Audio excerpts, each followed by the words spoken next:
Welcome to Really Cool Stuff for the Home podcast, sponsored by HomeWerks. And now with today's show on all the ways to improve your home is your host, Denise Sanchez. Hello, everybody.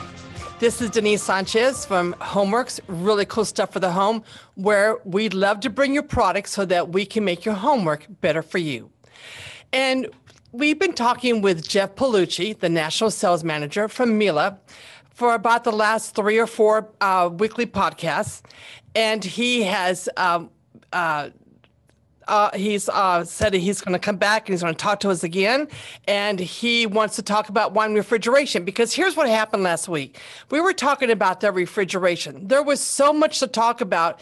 We did not get to a certain category of their built-in refrigeration and under-counter offerings, and that's wine, the preservation and storing of wine.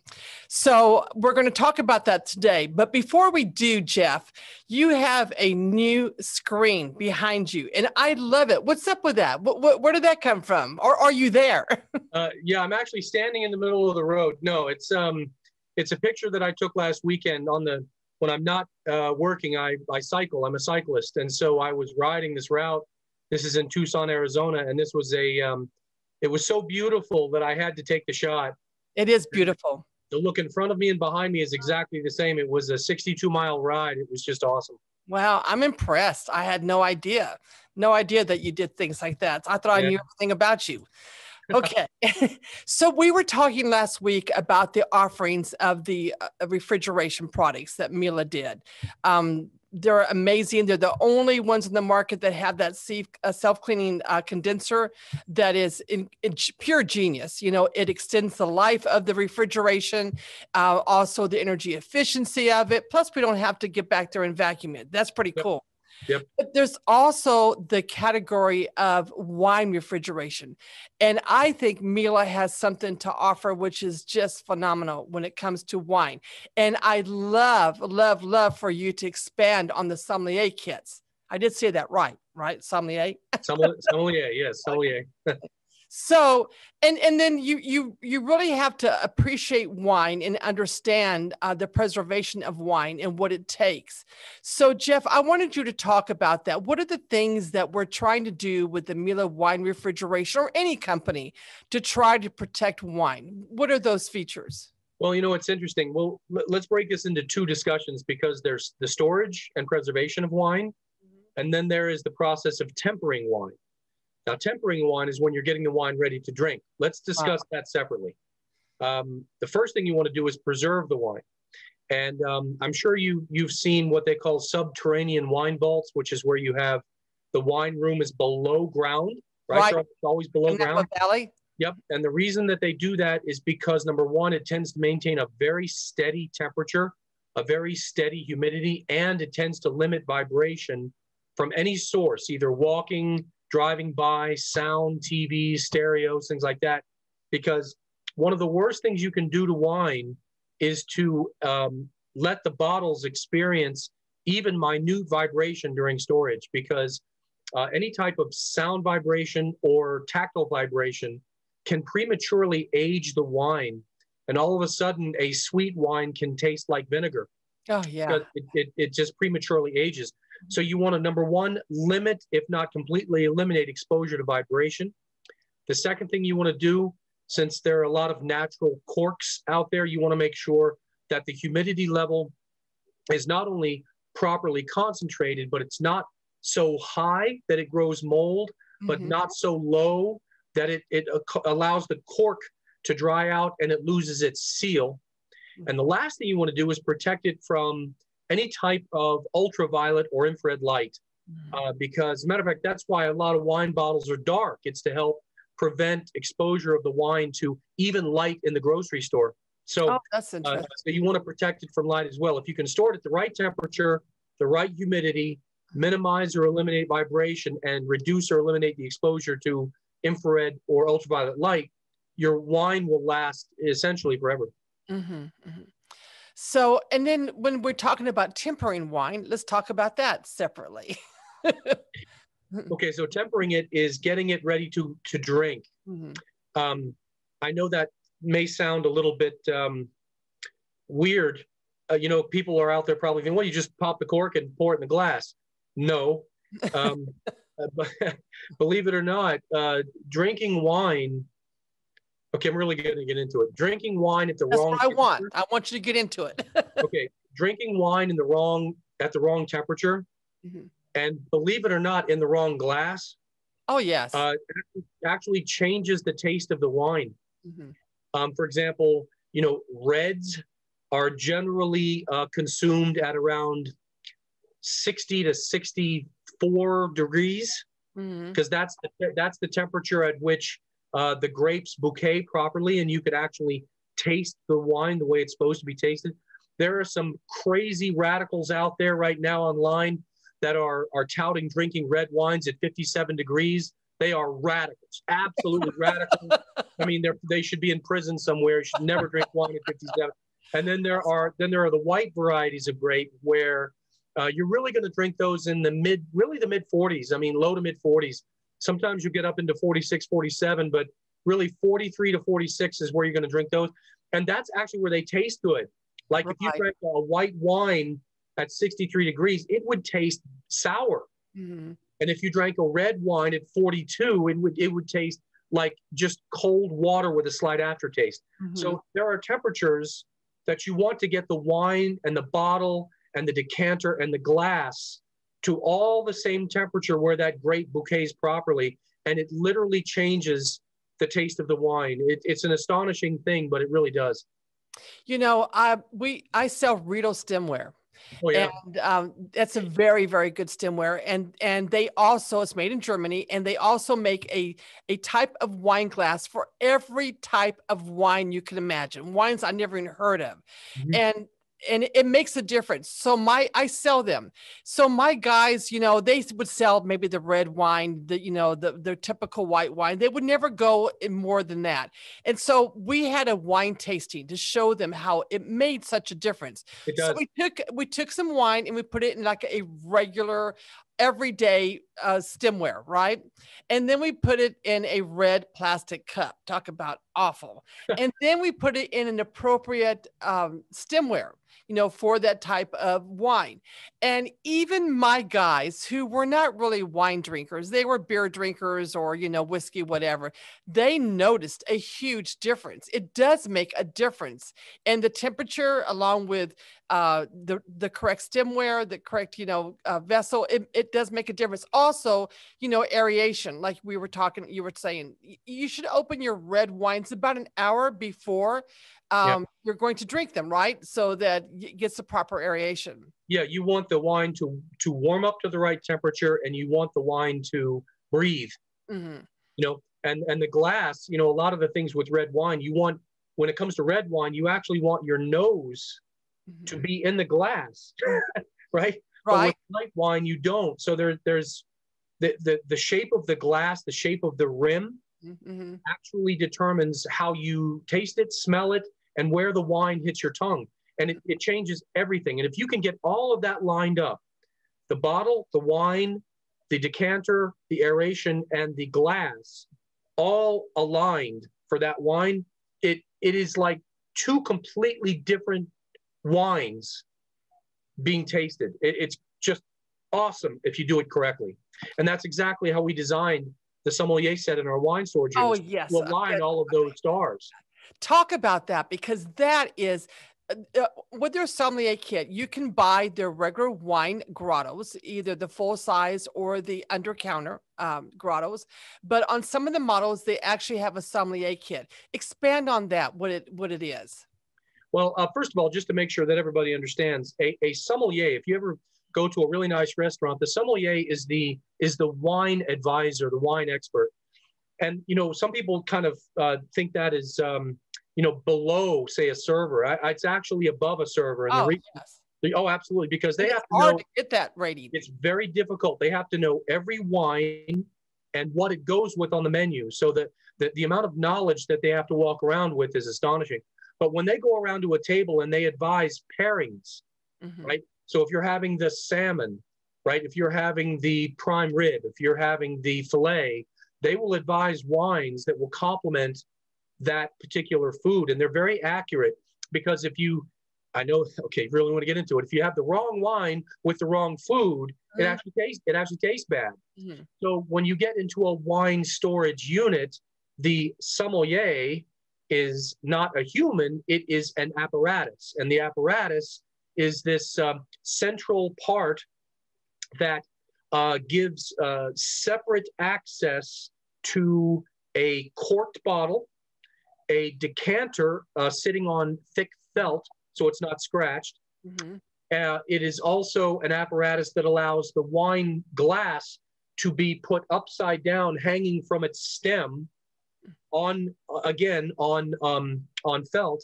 But all of that is surrounded by wood. There's no metal associated with whatsoever. So because wood doesn't carry vibration. Mm-hmm. So it's all designed to let everything sit in the proper temperature for that grape and get literally the bottle, the decanter, and the glass all lined up.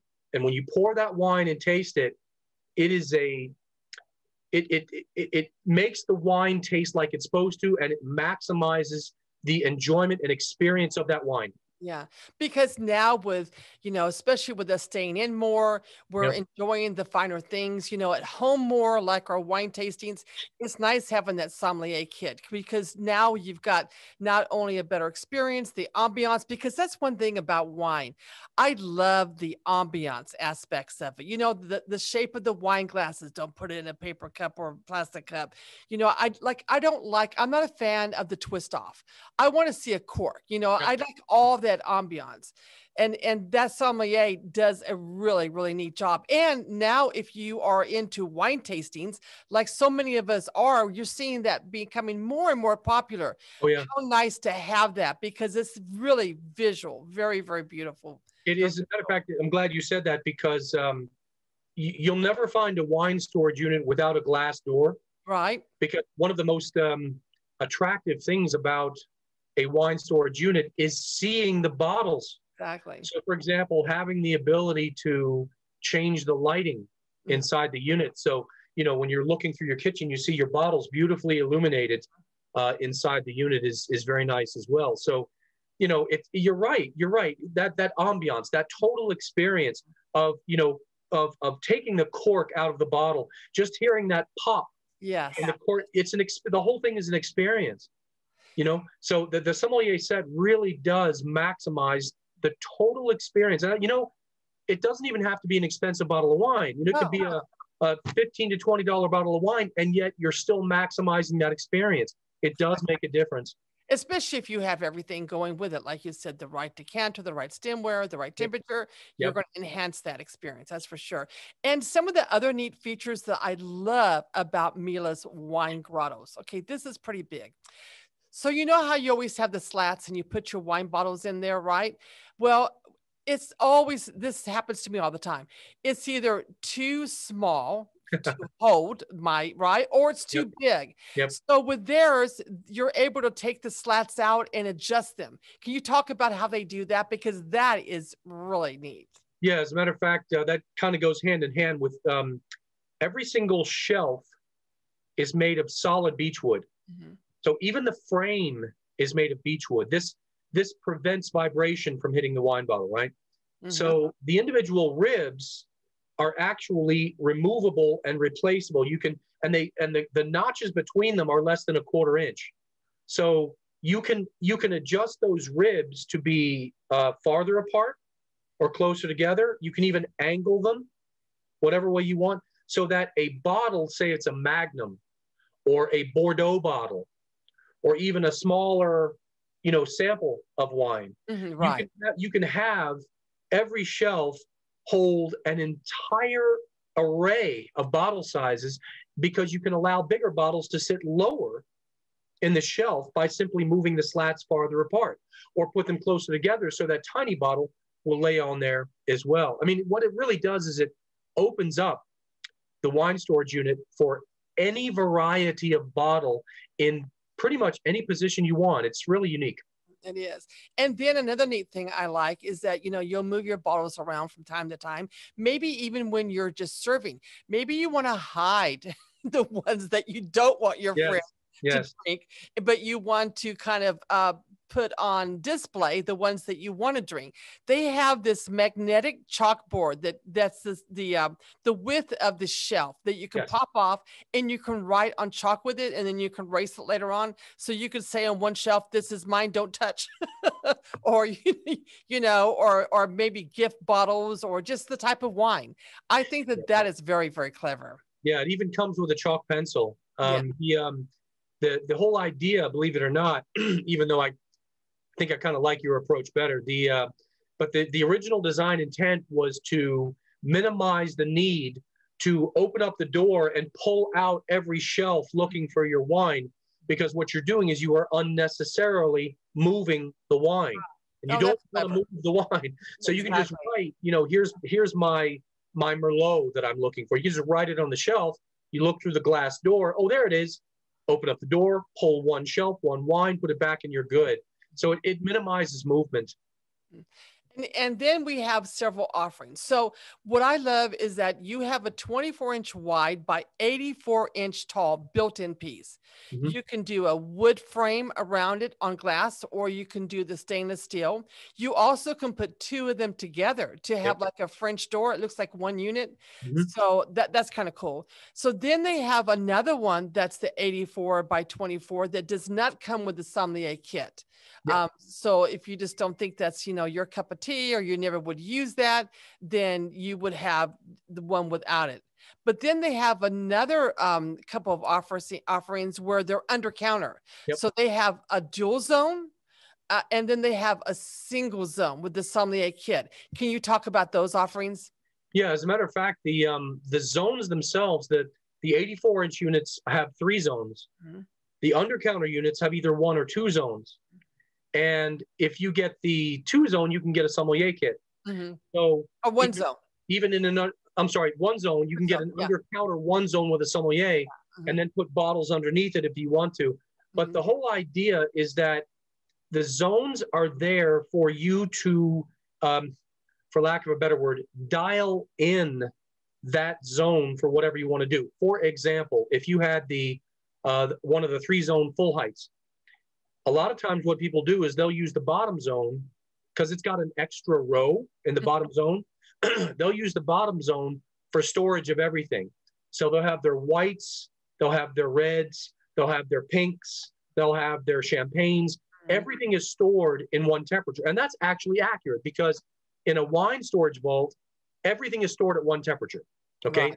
It's when you go to drink it that it has to be put in a different temperature, either cooler or warmer. Mm-hmm. So they'll use the middle zone as a kind of like full-time tempering of one variety, and then the top zone as another full-time tempering of another. And you can do the same thing in the under counters. So, it's a matter of, if you entertain a lot. I mean, these things will hold 103 bottles, depending on the diameter of the bottle. So you can, the wine in there can cost a lot more than the entire unit itself. Exactly. Right. In fact, I had one gentleman that I was talking to. I thought that he was kind of concerned about the price. He said, no, he goes, I have one bottle that's worth $10,000. That's not it. I just want to make sure that this is going to take care of my, my issues and take care of my wine. Yeah. As a matter of fact, somebody like him, he would love the sommelier set, but even if he got the 3 zone without the sommelier, you can still use those zones to temper. Mm-hmm. It's just that there's no place to put glasses or a decanter, and you remember the sommelier even has those pull-out pocket drawers. I know, that's so awesome. Yeah. I mean, people love to store the corkscrew in there, right? Pencil in there. Even people like to save corks. Mm-hmm. That would be me. Yeah. So I have a huge basket, of course. So you can do anything in there. Yeah. I don't know what I'm going to do with them, but I honestly don't understand that, but there's a lot of people that collect corks. I do. I know. One day I'll find something crafty to do with it. My granddaughter says, Mimi, you sure do drink a lot of wine. I said, no, I got a lot of friends that help me out. There you go. We drink a lot of wine. Blame it on your friends. Absolutely. So on the under counters, what I also think is kind of neat, and on the built-ins as well, is that on the under counters, there's no handle, although they did come out with a new model, didn't they? With a stainless steel door and a handle. It's almost here, yes. Okay. But it's black glass. It's beautiful. And you just touch the door and it opens up. Now, if someone was to touch it accidentally, it would close by itself unless you hold it all the way open. I think that's really cool. But talk about how on the full-size door, full-size built-ins, say you have a whole bunch of wine bottles, that you're trying to help with your friends. Tell me what that could do. So if you were carrying all those wine bottles that your friends are going to drink, all you have to do is just nudge the door and the opening mechanism will break the seal, push the door open a few inches, and then you can get your elbow around it, and the door's counterbalanced. So then it just opens up very, very freely and you have access to everything. If you bump into it accidentally, it does close itself. You can, by the way, this is perfect for handleless kitchens, which is becoming popular. But you can also set it for pull to open, not just push to open. So instead of pushing it and waiting for it to push itself open, you can literally just pull the handle slightly and it pushes again for you. So it's one motion instead of two. So there's all kinds of ways that you can dial that unit in. You can even adjust each zone's lighting. You can even adjust each zone's temperature and humidity.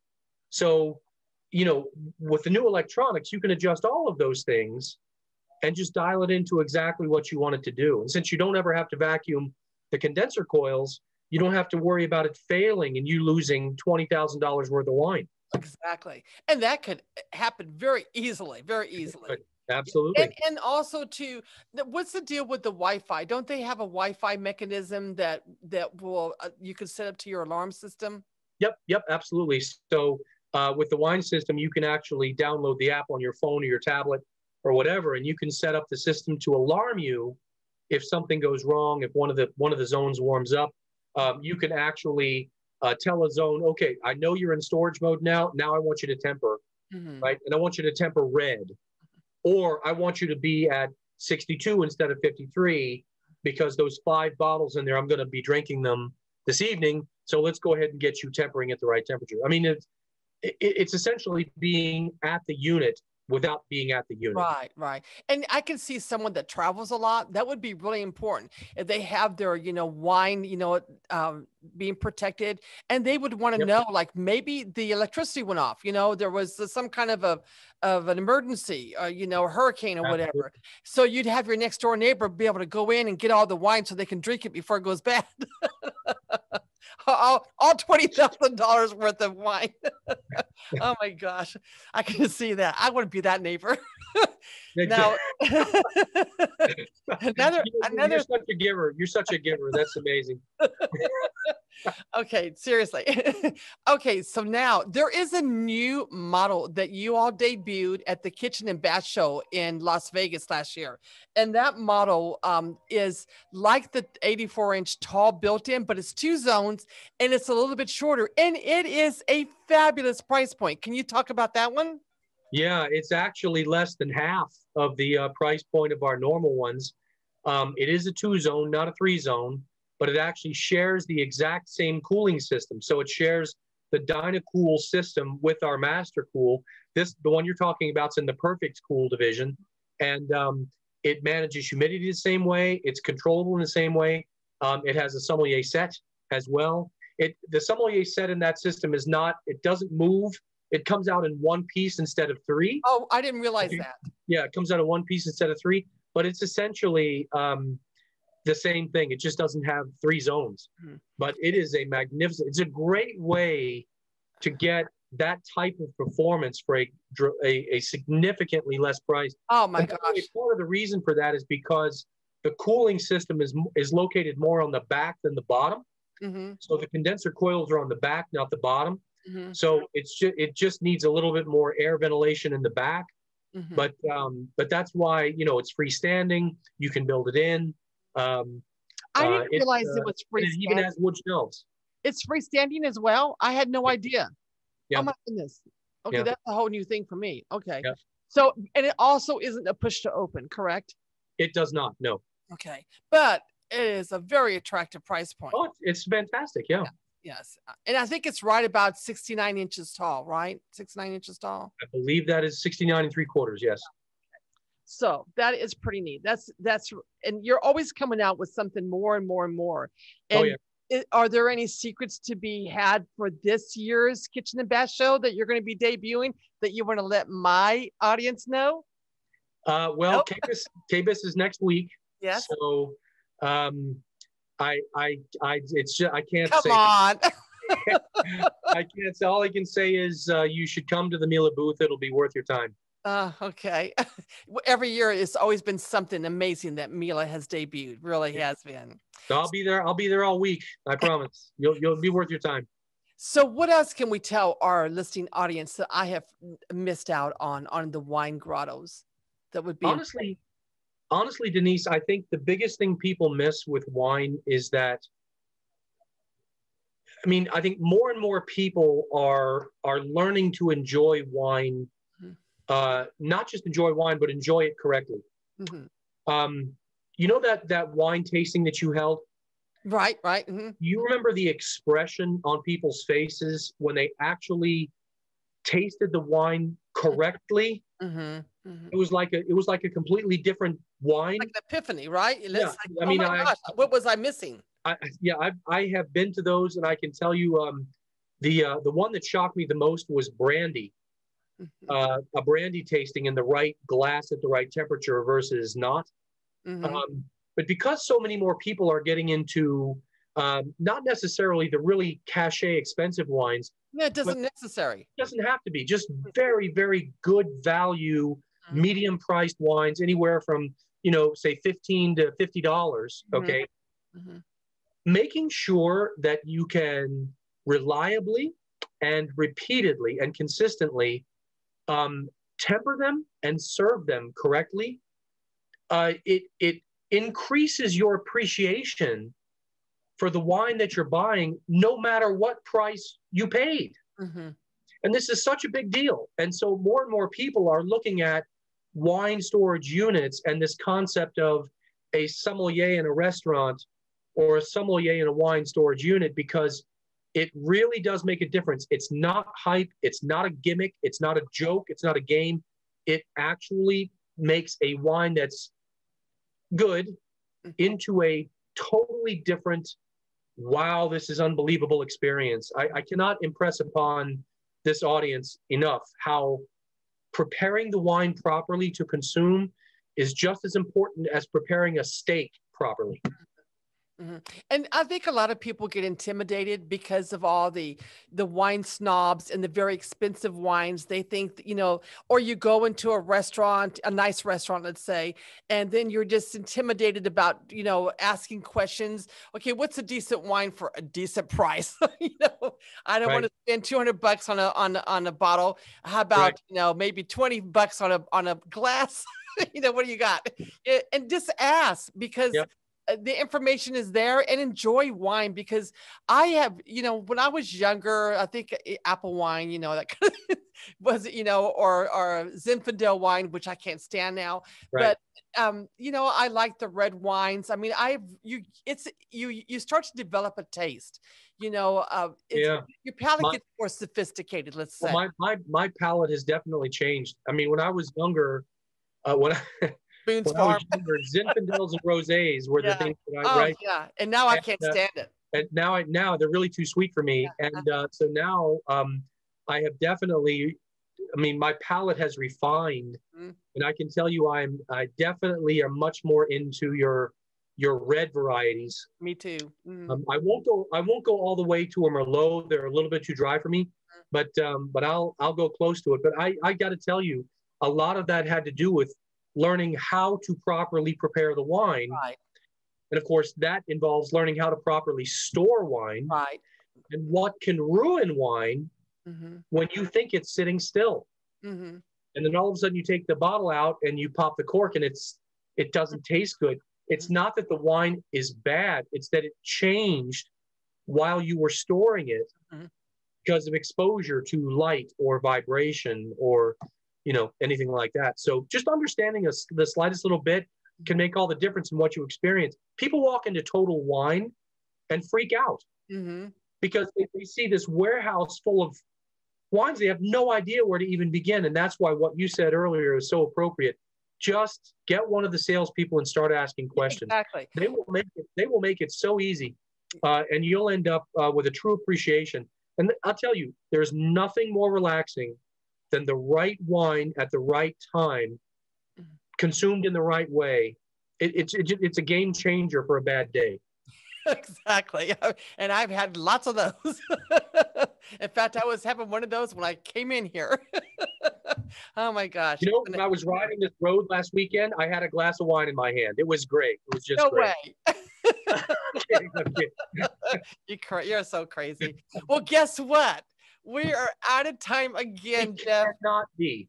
I don't know There's how no you way. managed to do this, but you are my so God. informative and you're so knowledgeable, but you make it so interesting and so fun. Well, I thank you. so appreciate everything that you do for us. Well, I love being. And again, you can go to mieleusa.com. They have a great website.